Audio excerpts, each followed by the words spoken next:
All right, hello there, welcome to the Football Bloc. My name is Brandon. Today, I'm joined here with Joey, and we are going to look back at the 2022 World Cup. It has been about 3 weeks since it's finished. We've had enough time for it to digest, to look at it objectively, and we are going to compare the 2022 World Cup to several past iterations.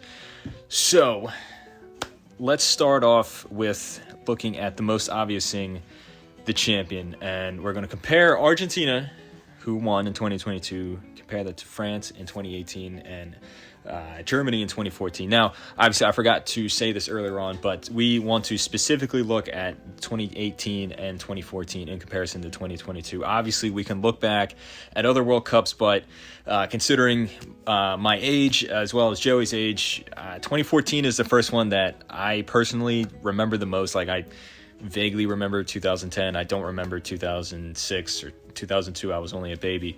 And then 2014 is where, I was 14 years old. I was old enough to really understand what was going on and really follow each and every game.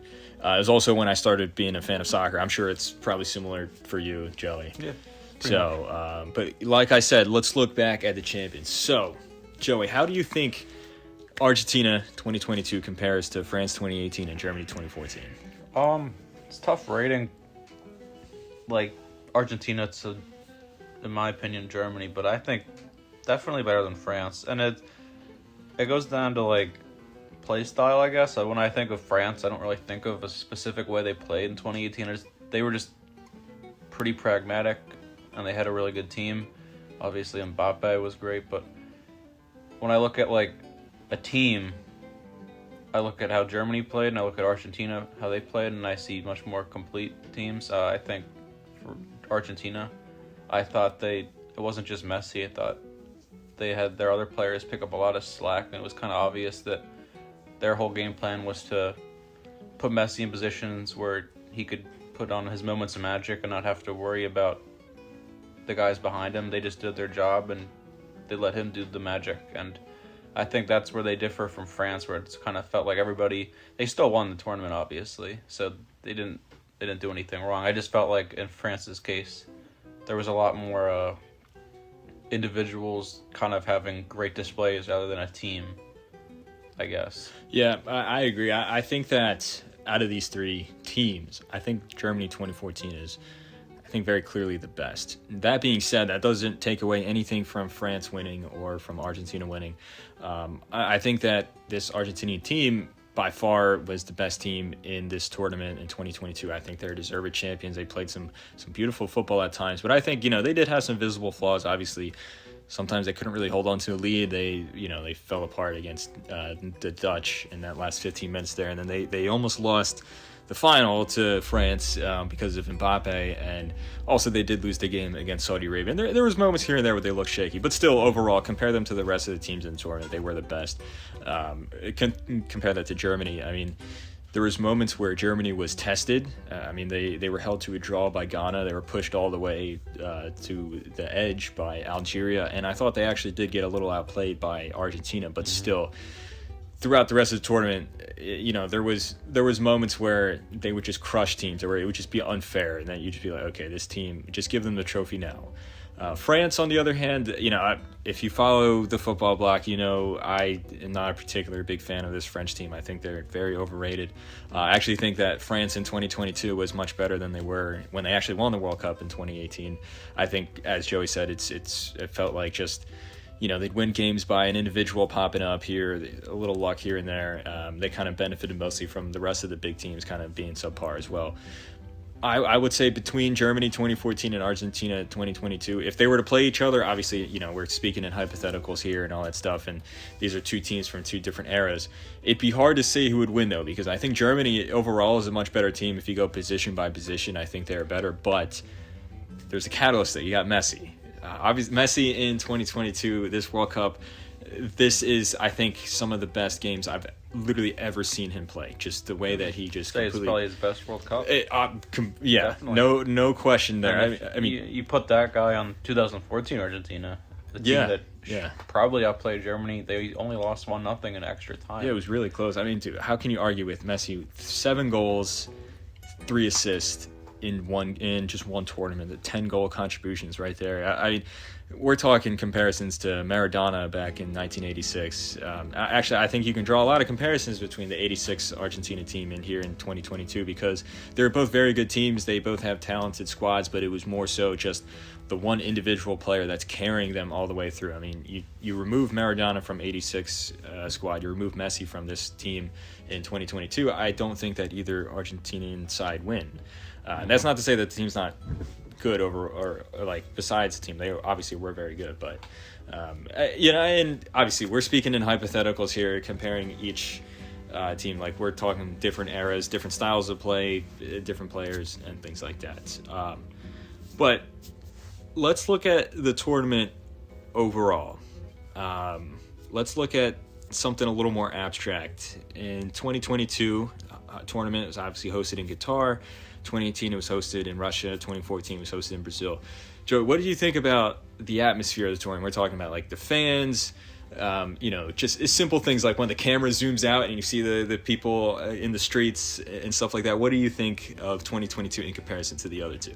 When I think of 2022, I mean, what I'm gonna remember it by is basically just being the Desert World Cup in the winter.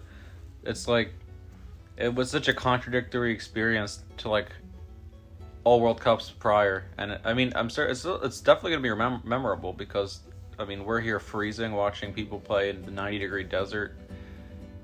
The atmosphere, I'll be honest, coming into the World Cup, I had a lot of questions about it. Obviously, like there has not been a World Cup in an area like this before. There was a lot of speculation about how they ended up getting the World Cup. We won't get into that right now, but there was a lot of question about how this World Cup was going to stack up just off of, the atmosphere. Are the fans going to be into it? Are there going to be enough fans traveling? Or are there going to be, the pundits? Are they going to build it up? Is there going to be excitement in the home cities? Like, it's a really small place too, Qatar. It's like the size of, like, Connecticut. So there was that aspect where you don't have this grand, like, map like Russia or Brazil where you're going from, like, a coastal, beautiful beach city to, like, a city in the north. And there's different cultures. It's pretty much like everything centered around Doha. So they really had to show off like what made Qatar unique, which was like they have some really nice architecture. They have a rich culture, and I think they did a pretty good job of infusing that. I mean, I don't think it compares to Brazil. Obviously, that's like the football hub of the world, and you'll remember that fondly looking back, seeing like people playing soccer on the beach barefooted. Like the Brazilian dancers in the street, like everybody lives and breathes football there. But it was cool to see like a unique, like a new place. Like there's never been a World Cup in a desert or Middle Eastern area before like this. This was just, I was pretty happy with it. I'm not gonna say it was like anywhere near Brazil level, but I'd compare it to Russia. I thought that they showed out pretty well. There was a lot of excitement around it, and I thought the atmosphere in some of the stadiums, especially in the first couple of games, aside from actually, which is funny, the first game, when it rubbed me the wrong way seeing fans walk out of the stadium during the Qatar game. So I don't know about their actual fans, but the fans that they were able to bring in from other teams, they traveled well. They traveled to the desert. They supported their teams. You hear Argentina fans from all across the stadium. They were very loud, very passionate. Same with Brazil. Even like teams like England, the United States, like they really showed out, and I thought the atmosphere was pretty good. Yeah, I have to agree 100%. I mean, how can you compare to Brazil? Mm-hmm. It's like you said, it's a country that lives and breathes soccer. It's when the camera zooms out, the coverage on I believe it was ABC Sports, and you just see Rio, and then like thousands of people on the beach, like swimming, surfing, all that stuff. But then they also have these giant jumbotrons, like. Also, you mentioned like the whole carnival aesthetic, the opening ceremony, like it was beautiful. It was really cool, and I think 2018 and 2022 don't really compare. But at the same time, like I think most World Cups just can't really compare to that because that's just Brazil is Brazil. You're not gonna top Brazil, of course. Yeah, and now I will say my expectations were kind of low, if I'm being perfectly honest, going into this World Cup, because I was like, well, it's Qatar doesn't really have a rich football you don't exactly history. think football when you think Qatar. And you look back at Brazil, like even in games where Brazil wasn't playing, every stadium there's just a sea of yellow. You see all these like Brazilian fans there because they just love soccer. You didn't really have that in Qatar, but that being said, that's not really their fault. Qatar's population is not very big, and then majority of their population aren't even Qatari citizens. They're like migrant workers. So that's not really their fault that there wasn't like a sea of maroon. Yeah, it was more like game. They had to put it in. They've had to build up their infrastructure to support other people coming in to support their teams. Like you saw a ton of people from Argentina, Brazil, which was great. Yeah, and I thought it started to get really good towards the end when we saw the Africa teams make the round of 16. Like the support that they were able to bring in, like it was really cool seeing all like the hype, like Moroccan fans and Senegalese fans on the street. And eventually, when it was just Morocco left, seeing those fans all join together, that's a pretty special moment. Like seeing Cameroon fans, Senegal fans, like all band around Morocco as like the team of the continent. All the Arab teams too. That's right. Yeah, there was like a real unifying presence and. I thought that was really neat to see, especially like how passionate some of those fans were, even if it wasn't even their team. Like when like a Senegal won out, their fans still showed up to support Morocco, and like they were really cool. They were really loud. They had the face paint. They were always dancing, always happy. I thought it was really neat. And I'd also add to this World Cup, especially this World Cup. I'd say, aside from Russia, was like the only World Cup with like major. Like social media involvement, because I mean you can go back to 2014 like social media was big, but like now it's like a way of life. Like everybody's on TikTok and Snapchat taking pictures, doing interviews. I saw so many interviews all over the place just with like average people in Morocco, not Morocco, in Qatar, like interviewing people. There was that whole hilarious thing with Cristiano Ronaldo and the little girl who was making fun of him in the interview. And like even the controversy with Canelo, because he thought he saw Messi stepping on a Mexico shirt, and that caused the whole thing. Who could forget like Salt Bay making his appearance on every social media platform known to man? But this was definitely the most like heavily social media centered World Cup, and that was also how they built all the excitement. I remember seeing so many ads on my phone for watching the Fox coverage of the World Cup, and I thought they did a pretty good job of advertising it, especially in America to people that. They may not necessarily associate soccer with that part of the world. They also might not associate the World Cup with the winter, and they might not even associate much with the World Cup because it's been 8 years since America was in it. So I thought they did a good job building it up. Oh, yeah. I think the media, just the promotion around this World Cup was great. I think 2018, I think the promotion was kind of lackluster, if I'm being perfectly honest. I'd agree. Not to say that, that's just one aspect. I think every World Cup is great, but I think that one aspect of 2018 wasn't as great. And, obviously I'm speaking from an American point of view, and that's probably because the United States wasn't in the World Cup. But this World Cup, I mean, they showed it everywhere. Like you go to the gas station and there's like commercials about it, and you can see it on billboards, on TV. And if you're at school, on school, all over the place. Sometimes, even like places of work, sometimes they let their employees pull out the game. I had friends that don't really like soccer that much, but they're just general sports fans. And then not only were they watching the USA games, but as the tournament progressed, they were watching all the big games, and they're getting like really hyped, really excited for it because the media did a really good job of selling soccer and how great of a sport this is, how great of a tournament the World Cup is. And then you saw it everywhere, all over social media as well, more so in 2018. And that's also because of just the time, technology, and, we're more integrated with social media. But I think FIFA, all the, like in this case, in United States, Fox Sports, and they did a really, really good job of promoting it. And I think of this World Cup, the football was really good. I thought this was a really fun World Cup, and I think it definitely rates pretty favorably to the last couple World Cups. But I don't think any World Cup came close to the amount of storylines in this World Cup. 100%, yeah. That's absolutely ridiculous. I mean, obviously, you going into this World Cup, you saw all the pundits, everybody's talking about, is Ronaldo or Messi going to get their final World Cup? Is this going to put them on that Mount Rushmore? Are they going to be the top of the football, stratosphere? Messi versus Ronaldo. That's all we hear about. We hear about Mbappe. Is he going to repeat even with all these French injuries? He's going to take a young squad to the top again. They almost did. And you see all these stars, the final dance for Lewandowski or Modric, and of course Brazil, who's they're going to be the star. They're going to be the center of attention in every World Cup, and they didn't disappoint this year. But the Neymar putting the team on his back. Unfortunately, he got hurt. Came back in the round of 16. They did good. Unfortunately, How did they lose? Was that against Croatia. Oh, that's penalties. right. They did kind of fall apart there at the end. But yeah, storyline. I mean, dude, Morocco, first African and the first Arab team to make it to the semifinals. Not only that, it's the first World Cup in an Arab country, and you see an Arab team do so well. I thought that was great. Like, obviously, I'm not Arab myself, but it was really cool to see this whole section of the world rally behind one team, and they fully deserved it. That's another thing too. Like, just the games were so exciting. Like, I think maybe the best football was not played. Like, there was some teams that played beautifully. I mean, Brazil at times played beautiful. Argentina, like particularly in the final for the first 75 minutes. They were dominant. France at times as well, or Spain at certain points, but. Okay, maybe not the best. Like, 2010, I think maybe had the best play. You just look at how Spain played, Germany, Argentina at times, things like that. But this World Cup, more so than any World Cup that I've seen, or maybe even more so than any World Cup ever. This was just the most exciting World Cup. You mentioned all the storylines. I mean, you talked about, Messi versus Ronaldo, Messi versus Mbappe, Brazil, Croatia making it back-to-back semifinals.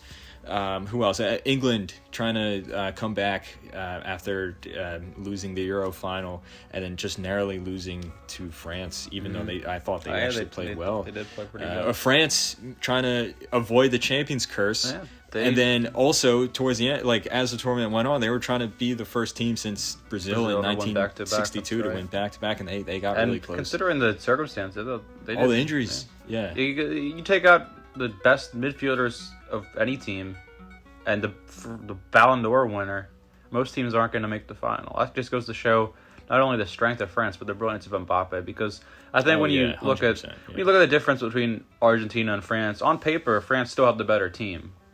I'd say it was close, especially with the injuries, but I'd say France still had the slight edge in player quality. When you're going in with Mbappe, I'd say he's still the best player in the world. Messi's made a claim for himself too. I think it's pretty close now. Just a bit. But winning the World Cup helps. But what I didn't see with France is, like, I didn't see people pick up the slack for Mbappe sometimes. When Mbappe was quiet, it felt like the whole team was quiet. And Mbappe did have moments where, for the first 60 or so minutes, I didn't even see him playing, it felt like. But he had that moment of magic, and then he built on it. And that's what, makes some of these players great, is like they can just turn it on and carry their team. They don't have to be playing amazing all game, but just like with Messi, he'll pick his moments. He was pretty poor throughout the tournament. It wasn't, compared it to Argentina. I mean, obviously they had a whole bunch of established stars already, but if anything, some other guys who were established stars had a poor start to the tournament. And like Papu Gomez was he invisible. Started the first game and never played again. And deservedly so. He was awful against Di Maria. Saudi Arabia. I know he got hurt. He had some injuries, and then Paredes was again like not the best. DePaul even had a dip of form at the beginning, and then instead of the team falling apart, new guys just came in and filled the spots. I mean, Enzo Fernandez came in and was deservedly so the young player of the tournament. You mentioned Alexis McAllister, who I always thought he was a good player, but I didn't know he could be this good. Like, this is just insane the way he was playing. World-class tournament. Same thing with Julian Alvarez. I mean, this guy. I remember at River Plate last year, he scored 6 goals in a single game, and I'm like, wow, this guy. He could be one of the best players in the world at one point. Even I did not see him scoring 4 goals at the World Cup, especially because I assumed he'd be coming off the bench. Emi Martinez, again, I already knew he was a great player, but I think he even went up another level. I mean, 2 penalty shootouts, that save against Kolo Muani in the final, that's one of the best saves I've seen in a long time. Yeah. I mean, that leg save, that's winning the World Cup right there. Yeah, if you can make a good argument that's the best save in World Cup soccer history. I mean, given the circumstances, that game is surely over as soon as he scores that. Yeah. It's the way he just came off his line and stuck out his leg. It was such a satisfying save to watch, though, from Emi Martinez. And now we're talking about the final, though. How does 2022's final compare to 2018 and 2014? I think the answer is kind of obvious here. Yeah, but there's not really a comparison. Like, you could compare the World Cups, and you could say, I'd still personally say that the 2022 World Cup overall was better. But if you're looking at a final, this is probably the best World Cup final in history. Like, there's no World Cup final with this much drama with this much on the line, you have a back-to-back you have the possibility of a defending champion winning again with most of their best players injured and their star player only still being 22. Or 23. He's still a very young player against Messi, who is trying to get his first World Cup and cement himself as the best player of all time. This is the biggest game of both their lives, you'd have to say, and it didn't disappoint.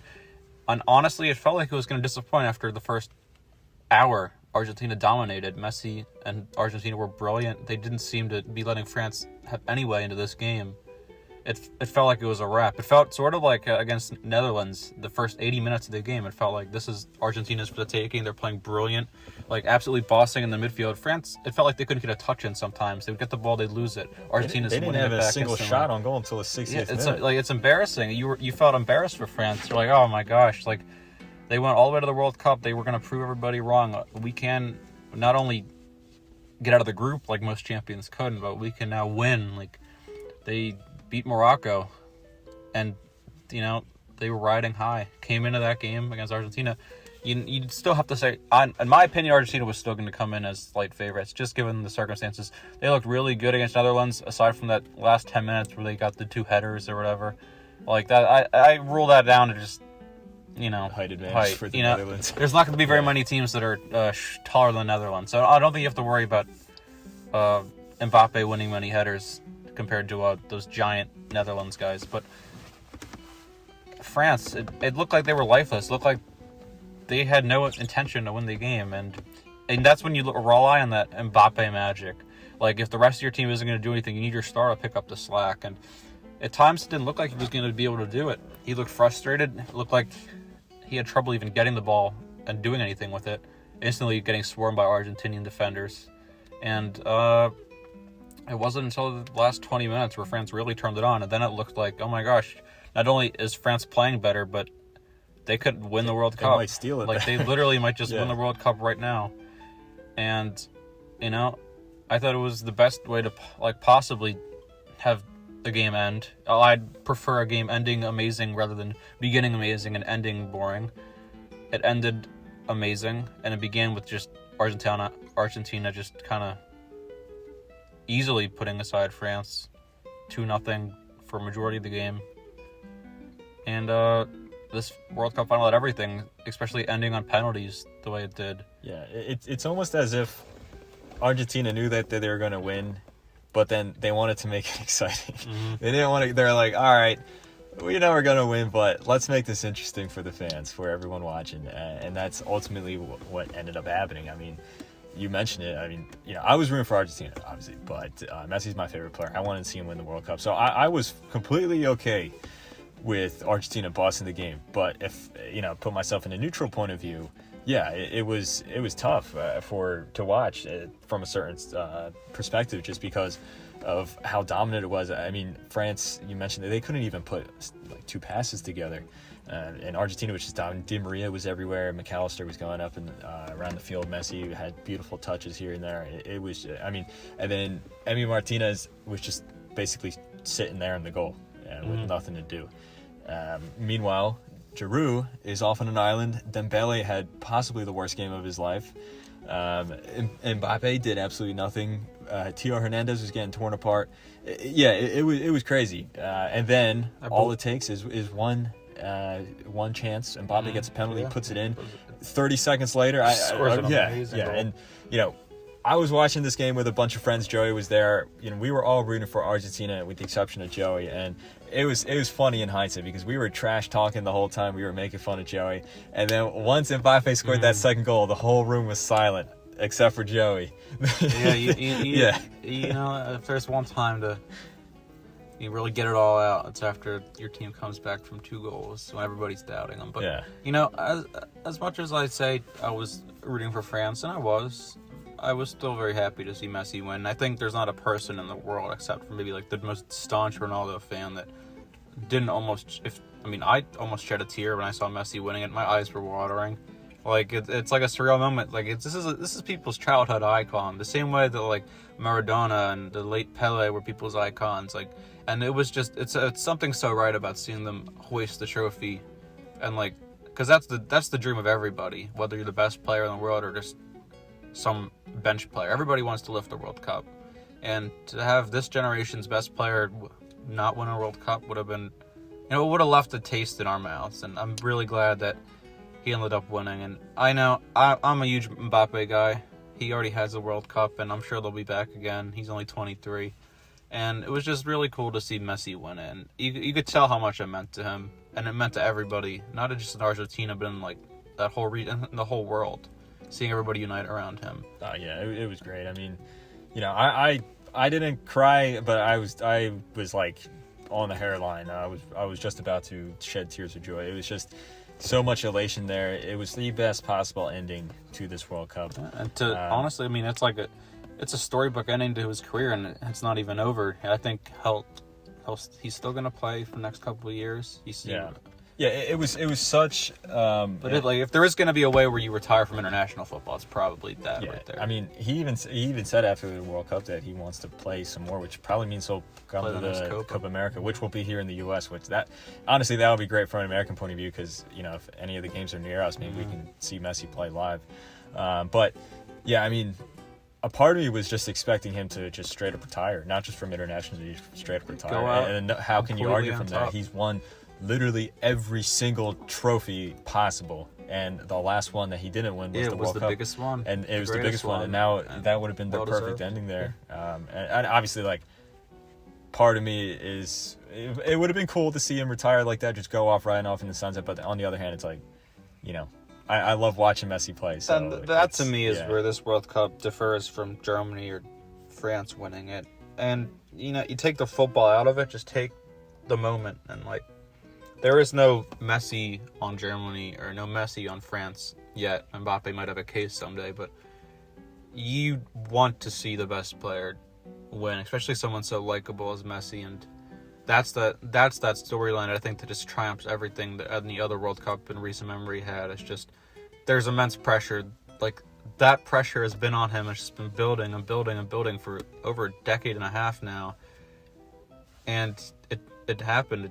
He delivered it, and it was beautiful. And now it's like that whole country and that whole region could just like they were holding in all the air, like they didn't know what was going to happen. They just let it all out, just sigh of relief, and he's done it. And just seeing that, just how cool and relaxed everybody was. Just you could see them all up there lifting the trophy, and like just how it looked like the weight was off his shoulders for the first time in like. Yeah, he decades. just looks so happy, and then we all feel happy for the guy, And then, you mentioned the other finals, 2018, 2014. Usually finals don't have a lot of goals. Usually both teams play it tight to their chest. They're super. They don't want to make that first mistake. Yeah, they don't want to lose the game more so than they don't want to win the game. And 2018 was an outlier because it was 4-2, and then everyone thought that you would think that 4-2, that's an outlier. We're probably not going to see 6 goals in a final for a long time. Lo and behold, the next World Cup finals 3-3, and it has to go to a penalty shootout. That's the thing I do want to talk about. Croatia, I still think they had a great World Cup this World Cup. I thought they played a little bit differently than they did last World Cup. Last World Cup, I felt like they were a little more willing to kind of play a more expansive game. This World Cup, I think just because they had to be pragmatic with their players. Modric, obviously, he still was brilliant, but he can only do so much at 37. Yeah, his legs are going. They did play a little more defensive, a little more conservative, which I think makes sense. Yeah. But even last 4 years ago, I mean, we can harp on France not really playing like a team, but just doing enough to win with their individual players. But I still think they were a league above Croatia. Like when you go into that game, when you're an underdog for so much of the tournament, and when you play just like this tournament, so many extra time games, you go down to the wire in so many games, and you don't have that luxury of having a deep bench. That's the same thing with Morocco a little bit from this World Cup. You're always going to be the underdog in all these round of 16 games. You go into the quarterfinals, semifinals, like you're always the underdog. Yeah, like it's not sustainable. It is, and eventually you just get to that point where you're playing a team that's too good, where like you can't just barely get by against the team like France. The ball won't bounce your way. One mistake, and then Morocco in their case they had several injuries. Like I'm trying to Saiss, I'm pretty sure he was their captain. Center back, he was their best defender. He was injured. Led He the missed back the line. game. There was a few other injuries as well. They had a red card to one of their players. I mean, granted, he was a bench player, but still, it just, and they're so tired. They expended all their energy, and that was very similar to Croatia in 2018. I mean, Croatia had to go to extra time and penalties against both Denmark and Russia in the round of 16 and quarterfinals, respectively, and then they had to go to extra time again to defeat England. Being asked to do that. That's 3 30-minute periods. That's another 90 minutes of game. They essentially played a full extra match compared to France. So yeah, going into the final, they were just dead. And I even think that they played better than France in the first half. They just got unlucky with that own goal that came off Mandzukic's head. It was a freak own goal. And then that penalty, which, it was, in my opinion, I don't really think it should be given. It was like 50-50. But, Croatia at that point, going into the second half, 2-1 down, 2-1. and they're just dead, man. And then France, they can call up all these guys off the bench. And not only that, just the quality that they have, Pogba and Mbappe, they scored 2 more goals, and that was pretty much it. It was kind of a frustrating final to watch. Even though, yes, there was a lot of goals, but I don't know. The goals weren't really that good. You had an own goal, a nice goal from Croatia, but then a penalty from France, which probably shouldn't have been given. It just didn't feel like a World Cup final. Yeah, it felt like I don't know. This might be a little disrespectful. It felt like a Nations League game, or almost like an international friendly. It didn't really feel like a World Cup final. It loses that intensity. Yeah, because it felt like France was just waiting for Croatia to tire themselves out. They won the World Cup, so I don't really think they probably don't care at all. But from a neutral point of view, and I would say that if either of Croatia or Morocco would have ended up winning their games this year, we probably would have had a similar final. Guys, I don't know if Croatia could have handled another game after their battle against Argentina. I don't know if they could have handled France again in the finals if they would have somehow made it through. Just like I don't think Morocco would have been able to withstand Messi and Argentina if they would have squeaked by France. And that's what these teams have to do. They have to squeak by.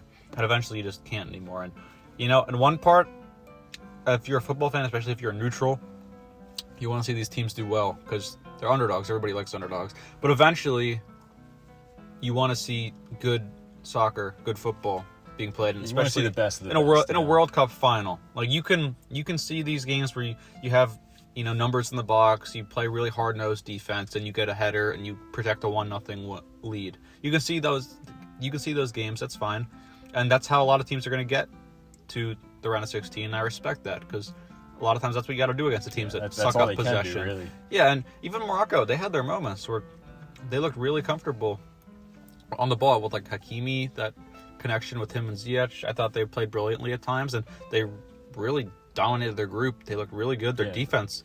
And that's what I think distinguished Morocco with a lot of the other teams that kind of made it into the round of 16 and past World Cups off of their defense. Because Morocco, they conceded 1 goal, and none of it was an own goal. It was an own goal. They just weren't getting scored on. They weren't, nobody was troubling them. And for a team that doesn't have the quality defense of other nations, seeing them be able to dominate to that extent, to suck the life out of Portugal and Spain, who you can say what you want about Spain. After their first game, they were kind of a letdown, but Portugal played really, really good for the entirety of the tournament, I'd say, especially once Bruno Fernandes kind of took over. They were a heavyweight. They were a favorite. You could say that they were probably the favorite on their side of the bracket, along with France.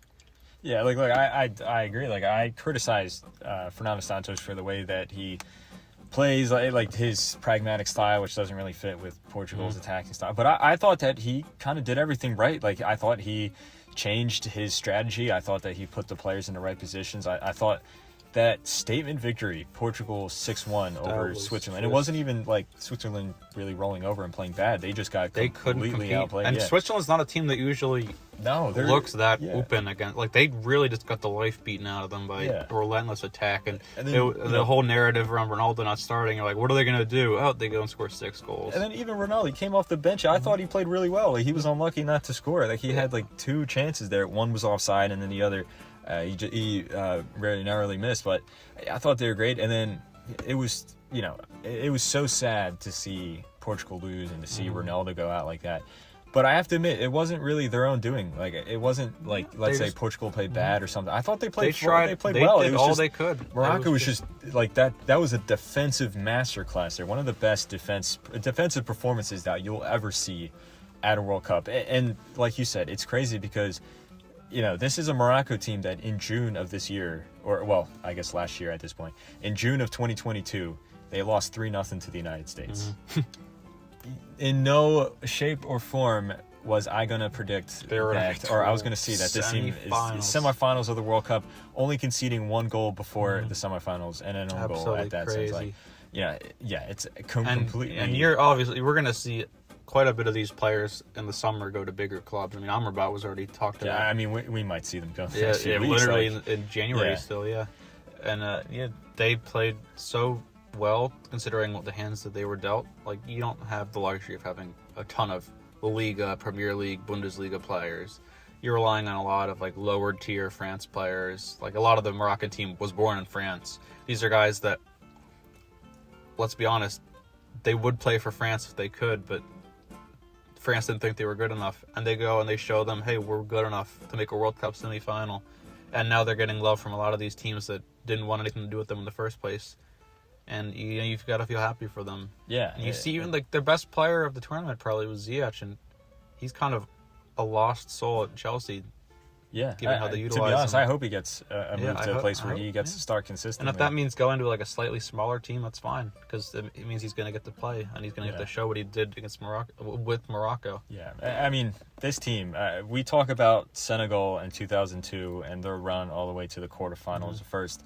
Or they beat the defending champions, all that stuff. It's a historic run, but again, I didn't watch the 2002 World Cup live. I've read about it. I've watched highlights and stuff like that.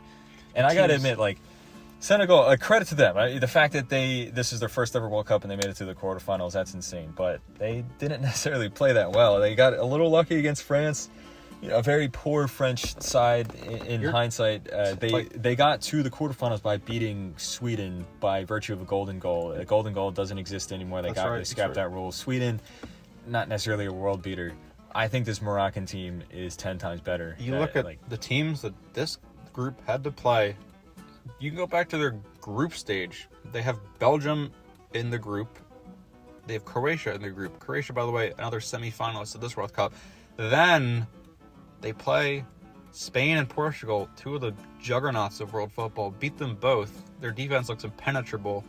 And then they go into a tooth-and-nail battle with France, the defending world champions. I thought they outplayed them for a majority of the game, if I'm being honest. They really bossed France for a while, and they showed why they deserve to be there. And again, they played two finalists from last year, and they played two of the juggernauts in world football. Yeah, it was. You couldn't ask for a harder. You can make an argument that this is I don't know. This is kind of tough, but I would say you can make an argument that this is probably the best underdog story ever. I mean, I'm sure if you go back, there might be one that's better. But just in recent times, because maybe Croatia in 2018, considering that they were a whisker away from winning the World Cup. I don't know. You could say that, but I mean, Croatia still, they were going into the tournament as at least a dark horse. I was just about to say that. Everyone was talking about that midfield. This Modric, is Modric, Rakitic, and Ballon d'Or level Modric, prime Modric. He was absolutely majestic in that World Cup. He just came even off going into the World League. Cup, winning the Champions, you knew he was going to be a force. Versus Morocco. Who was talking about Morocco? Yeah, nobody was talking. Except for Samuel Eto'o. Maybe you talk about Hakimi. He's one of the best outside backs in the world. But who was really talking about that team? They have quality in the team. Don't get me wrong. Bono's a great goalkeeper, but nobody's talking about them as a world class group of players. Nobody's even really talking about them. Yeah. Some people would say, maybe they're a dark horse to get out of their group. Not only did they get out of their group, they won the group, and they almost it was a tough group got too. to the World Cup final. Belgium is on paper one of the best teams in the world. Croatia, they're coming off just making it to the final of the last World Cup, and then Canada. They topped the group in qualification for CONCACAF. They were statistically the best team from North America. There was a decent amount of hype around them. They had their moment this World Cup. I had. Well, let's see. No, I didn't have. But most people had Morocco finishing bottom of the group. I didn't think they were going to finish bottom, but I didn't think they were going to make it out. This is just an absolutely insane run. I mean, look at how poor Morocco was at the AFCON. I mean, they made it to, I believe it was the round of 16. No, they got eliminated in the quarterfinals by Egypt. But they were a team that on paper were, they should have been in the semifinals. So everyone was talking about how disappointing they were. And then, they, as I just mentioned, they had all these friendlies where they were losing games. They got crushed by the United States. New coach comes in, Ziyech comes back. No one really knows what to expect, and this is one of the best fairy tale stories. There's a lot of things that go into it. I'd say a lot of it is like you get those moments in the group stage, and you just build off of them. Yeah, it's the nature of tournament soccer, Not only is it that, but they kind of became they were the default home team, and they were riding the energy of tens of and hundreds of thousands of like Arabs and like Africans from that area, and they were the default home team. Yeah, it's funny because Qatar was so bad. Usually the home team has this aura about them where the home advantage carries them far, even if on paper they shouldn't be going that far. Look at Russia in 2018, South Africa in 2010. Even though they didn't go far, they still played well. They beat France. Qatar was abysmal. It felt like they gave life to the other teams. Yeah, in the like area. First you saw Saudi Arabia beating Argentina. I felt like they had the home team energy. And then, they ended up not making it through the group. I thought overall they played well. Yeah, they competed. It wasn't enough. All that home energy then shifted to Morocco. We talk about how scary it was seeing Argentina lose the first match to Saudi Arabia. That was like the nightmare scenario. This is like one of the biggest upsets in the World Cup history. You're thinking, oh my God, is Argentina not even going to get out of the group stage? Is this going to be it for Messi? I remember asking myself, is this like the last time we see Messi play like a meaningful game and it's like a group stage game? Yeah, that was such a shock. It was almost so shocking to the point where I was like, okay, it can't end like this. It's not going to happen. Like I had faith that Argentina were going to recover from it, and they ultimately did. But that was such a shock. Now, going back and comparing to 2018 and 2014, we mentioned host countries, we mentioned upsets. How do you think those compare? Like, let's compare how Qatar did in 2018 or 2022 versus Russia in 2018 versus Brazil in 2014. Not even close. I mean, it's also fair to say, all right, Qatar, what are we realistically even saying is like the best of outcomes they can get? And maybe you're saying they are in a group where there was still a path, in my opinion, to get to the second spot. I think Netherlands was going to comfortably win the group, but I certainly thought they could compete against Senegal and Ecuador, and I thought right from the get-go, it looked like they just couldn't. And that was a really interesting group, aside from Qatar just being absolutely awful.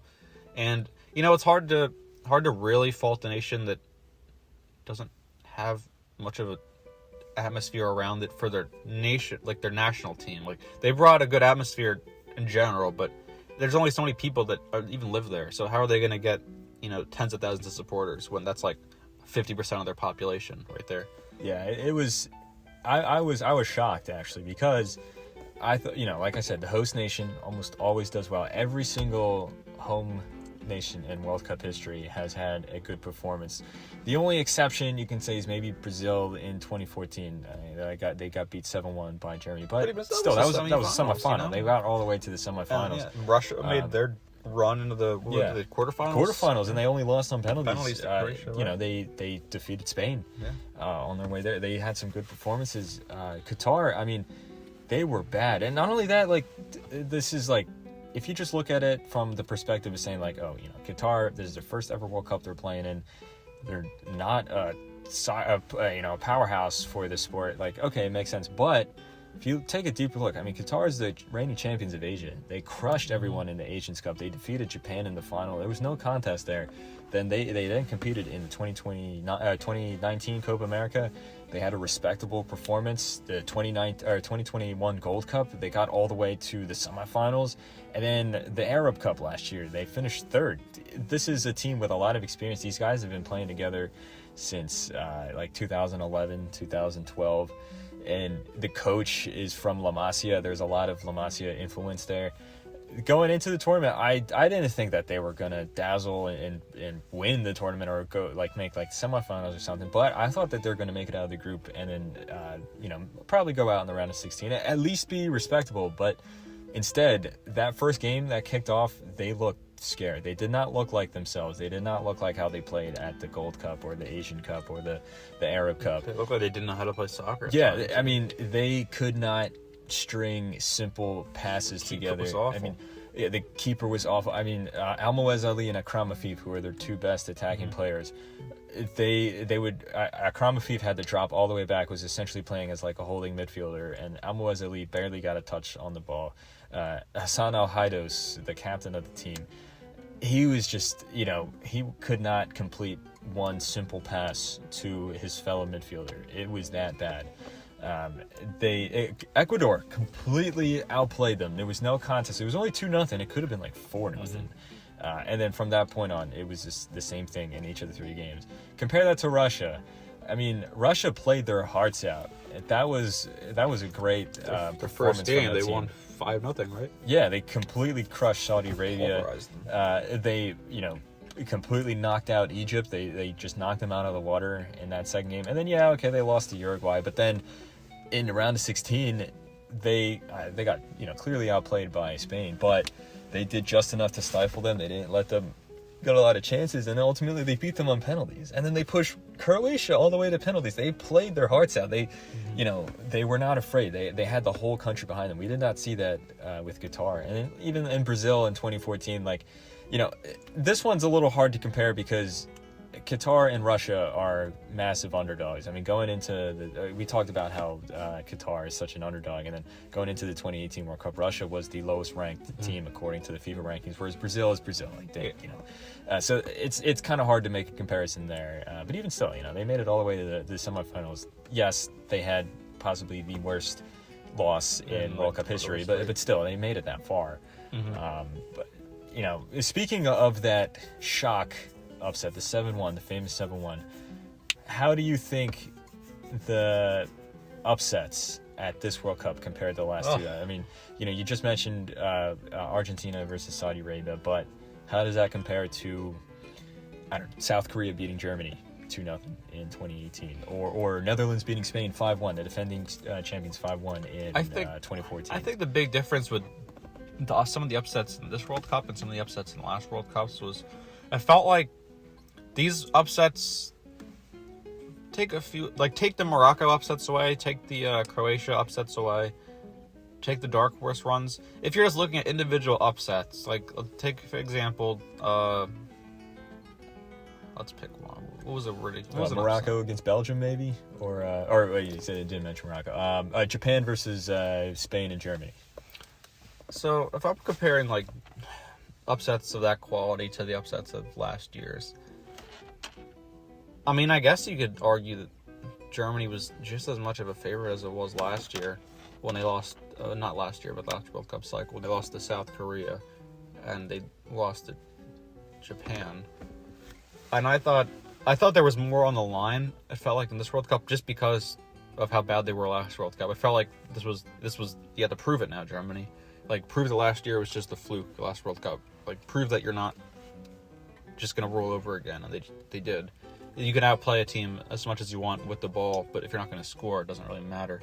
And I felt like that those sort of upsets were a lot more common in this World Cup, because you saw it happen to Spain too, by Morocco, but they also... and Japan too. Yeah, they lost to Japan too. That's Japan. If we're talking about upsets, that's them right there. Being able to pretty much do the exact same thing against Spain as they did against Germany. It worked. Yeah. They say you can control the ball 80% of the time. That's fine. But it felt like there were also a lot more upsets in this World Cup, because you saw so many teams going into the last match day of the group stage already kind of secure. Just Tunisia against France. France already knew they were going through, so they lost to Tunisia. And I guess that qualifies as an upset. And to Tunisia, that was huge. We just beat France, but Cameroon, Brazil. Yeah. Cameroon, Brazil and France, they're sending out the players that don't usually play. Yeah. So those were also some of the upsets that I felt like they were less impactful as some of the upsets we saw in 2010, 2014. Were oof. What was the biggest one in 2010? What were some big ones? 2010? I mean, 2014, 2014. Okay, 2014. Costa Rica That's beating. Costa Rica's dark horse run. That was yeah, unreal. They beat. They were in the group of death. And then Uruguay. Then, let's see. But like, are you talking about individual shock results or just a shock like team or something? Like individual results. Okay. Chile beating Spain 2-0, eliminating them from the World Cup after Netherlands beat Spain 5-1.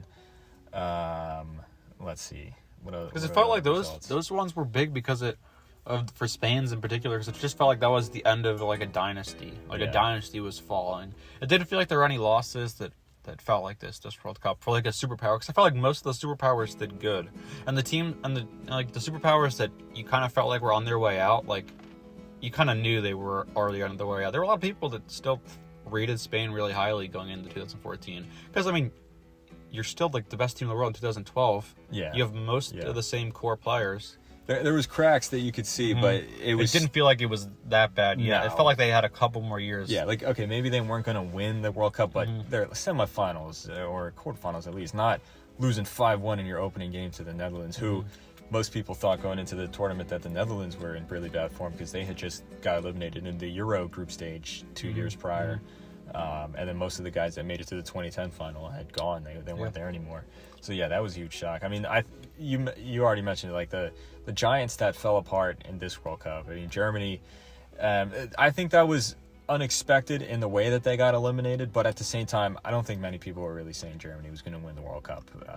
There's a good team, but they're not there yet. They're in a transitionary phase. And I think that is one of the commonalities between quite a few of the really like elite European teams this World Cup was just like the amount of teams that just had so much empty possession that they just didn't have a guy up top who could give them goals. Like with Spain, you're still as great on the ball as ever. You have some really like young enterprising midfielders, and of course you have Busquets holding down the middle of the park, and you have all this ability to get balls around the box on the edge, like playing around with it, just picking your passes perfectly. There's nobody there to finish it. Same with Germany, I'd say to a lesser extent. I thought they were a little worse than Spain, but they still, I mean, if you're just going off of like how well they played with the ball, like they outplayed, I think, every team they played against in terms of just being able to distribute the ball and keep the ball and create opportunities. They just can't finish. And that's ultimately like, you saw Miroslav Klose in 2014 with Germany. They didn't have that anywhere close to that in the last two World Cups. And honestly, if you give them a top-end striker, I don't think they're really struggling to make like a quarterfinal or semifinal. Yeah, just imagine if Lewandowski was German. Yeah, oh my gosh, and I wish I bet they would be thriving right now. Because you have so many of these guys that are on these teams, and like same with Zlatan in the past, or they just have a striker and nobody else. And then you have all these teams that just only need a striker, and it feels like they'd be good. Sometimes you just wish, like, in a party that you could just fuse the two teams together and be like, give me Holland, put them on, Germany. Or give me Lewandowski, put him on Germany. Yeah. I think Belgium's another one, too. Like, they got eliminated. But at the same time, I mean, they look to be on the way out, if I'm being perfectly honest. Like, I predicted that Belgium was going to go out in the group stage. I thought they would, too. But, let's be honest, they should just... I'm not even saying, like, they literally did not deserve to get out of the group stage. I didn't think they were gonna. I didn't think they were gonna make the group stage. But that's not to say that I thought they deserved to at least make the round of 16. I didn't think they deserved to get out because they were bad. They were bad, but it felt like at times that they did deserve it. Just because of how many chances Lukaku missed in that last game. Like, if he would have made just one of those, they're going to get Sure, through. But I would say that the context of that game is a little different because Croatia only needed a draw. So they weren't trying to play for a win. If Croatia was playing for a win, then I don't think that Belgium gets all those chances. Look at how Belgium played against Canada, the game that they did win. They were completely outplayed by Canada, who finished bottom of the group. And then against Morocco, they got completely outplayed by Morocco. I thought Morocco would look so much better. And then, but just having that presence in Lukaku, like even though he didn't do anything, just having that threat still changes how the people defend against you. This is the difference between this Croatia in 2022 versus Croatia in 2018, because I think 2018 Croatia. If they went up against Belgium, even if their path to the quarterfinals or not quarterfinals, knockout stage was already guaranteed, they still would have went for the jugular and they still would have tried to beat Belgium. Whereas this Croatia side, the strength is no longer in the attack or the I guess attacking nature of the midfield.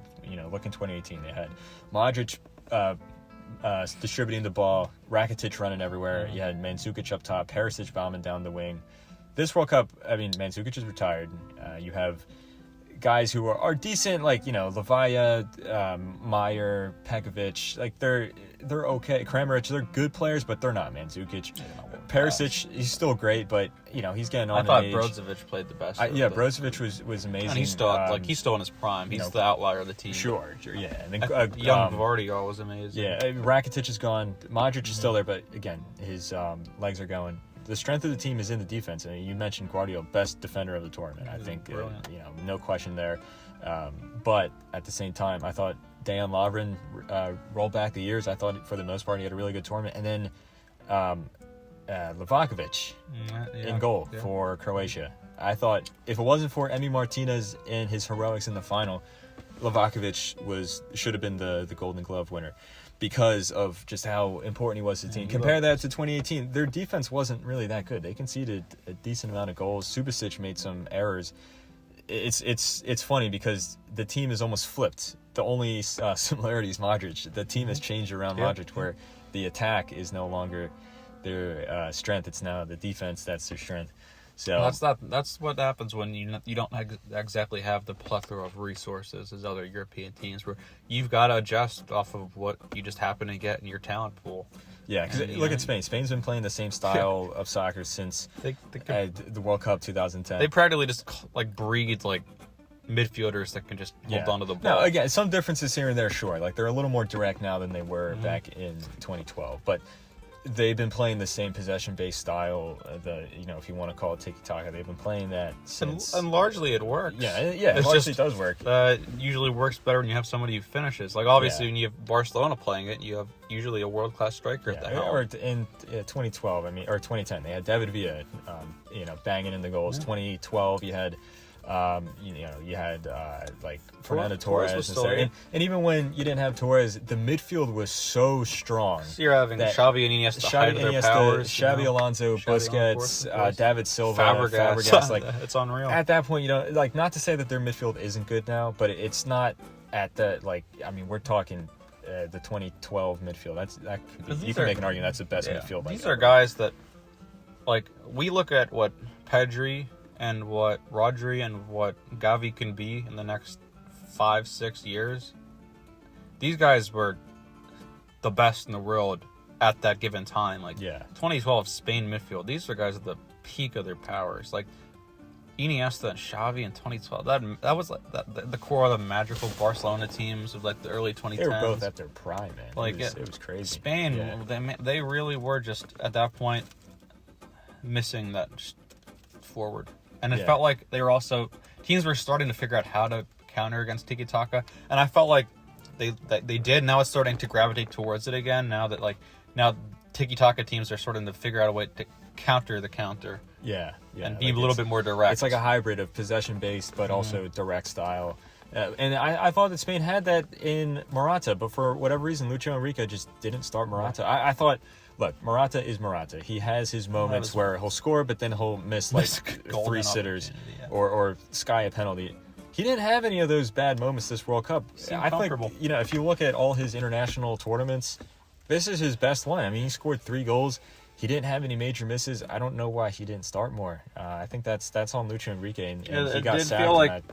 It's a shame because I love Lucho Enrique, but I think he got deservedly sacked. It felt like he was kind of trying to fit square pegs in round holes up top with Asensio or Nico Williams. Why is Asensio starting? Good players, I don't know. He doesn't start for Real Madrid. Why is he starting here? Role player there. It's okay that he's in the squad, but why is he starting? Also, why is he wearing the number 10 shirt? And then, you leave home Iago Aspas. You leave home Moreno. You leave home. His name is running out of my mind. He plays for Real Betis. He's he's like the third top goal scorer in La Liga at the moment. But he's a Borja Iglesias. Yeah. All these guys, they're just like out and out number 9s. And sure, okay, you might want to play with a guy like Morata more often who's not a strict number 9, but you at least got to have one of these guys in the squad in case something goes wrong and you just need to throw a guy in the box that lob balls to. Bring out the Iglesias, bring out the Moreno or Aspas or just someone like that just is just a pure given goal scorer. Because, I mean, if you just look at strikers, just a pure striker, Morata was the only striker in the entire squad. And I think that was a poor decision on Lucho Enrique's part. But when we compare the World Cups, we were looking at underdogs. Let's look on the other side. Look at the favorites. Now, statistically, if you look at the bookies, you look at all the bettings and stuff like that, Brazil was the favorite going into 2022. Interestingly enough, they were also the favorite going into 2018 and 2014. That just goes to show Brazil's reputation on the world stage. How would you compare Brazil's performance in 2022 compared to the previous 2 World Cups? Yeah, I thought, I'll be honest, I thought this was the strongest Brazil team that was fielded in the last 3 World Cups. Maybe a little bit is biased, but I mean, if you were going off of like their top level talent, this is the best goalkeeper. Alisson and Ederson could easily be the best goalkeeper too that Brazil's had since Julio Cesar. So they haven't had a premier goalkeeper in a while. So knock that out. Already a big upgrade over the last couple of teams. You have Neymar, who I'd say probably in the last 4 years has reached like his pinnacle, his peak. And now like you can comfortably say he's like the best player on Brazil. Probably top 5 in the world, top 3 in the world, as he's usually been. But it did feel like he took it to another level when he was on the ball this World Cup. It's just unfortunate he got hurt. So there wasn't much he could do.